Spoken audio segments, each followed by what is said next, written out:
ఈ భూమి మీద మనందరం కొన్ని రోజులు ఉండడానికి మాత్రమే వచ్చాము. దేన్ని స్పాయిల్ చేయడానికి మనకు రైట్ లేదు. అలాగే ఈ నేచర్ ని బాగా కాపాడి ఫ్యూచర్ కి అప్పచెప్పాల్సిన బాధ్యత కూడా మనకుంది. అమెరికన్ క్యాంపెయిన్స్ అగైన్స్ ప్లాస్టిక్ లో ఇది 4th క్యాంపెయిన్. ఇది శాల్వా గేట్ దగ్గర ముంబైలో ఉంది. రెగ్యులర్ గా మన వైల్డ్ లైఫ్ ప్రెజెంటేషన్ ముగించుకొని రిటర్న్ లో ఉన్నప్పుడు మనకి ట్రావెల్ ట్రిప్ దగ్గర ట్రావెల్ చేయడం జరిగింది. లొకేషన్ చూడడానికి చాలా బాగుంది. అందులో ఈ ప్లేస్ ఇంత బాగుందంటే ఇక్కడ ప్లాస్టిక్ లేదని అర్థం. ఇక్కడ వేరే వేరే స్టేట్స్ నుంచి చాలా మంది అయితే ఎక్స్ప్లోర్ చేయడానికి వచ్చారు. వాళ్ళందరితో ఇంటరాక్ట్ అయ్యి వాళ్ళకి ప్లాస్టిక్ గురించి చెప్పి ఫ్యూచర్ లో ప్లాస్టిక్ వాడడం వల్ల ఎదురయ్యే ఇబ్బందుల గురించి కూడా వాళ్ళకి ఎక్స్ప్లెయిన్ చేసి ఫైనల్ గా మన స్లోగన్ అయితే వాళ్ళతో చెప్పించాం.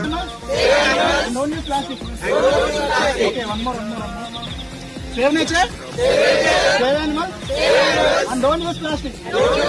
Okay, thank you. Preserve nature for future.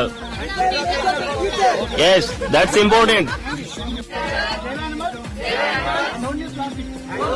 వాళ్ళు కూడా చాలా సపోర్ట్ చేశారు. వాళ్ళు కూడా వాళ్ళంతా ప్రయత్నం చేస్తానన్నారు. ఇలాంటి అవేర్నెస్ కోసం ఇలాంటి వీడియోస్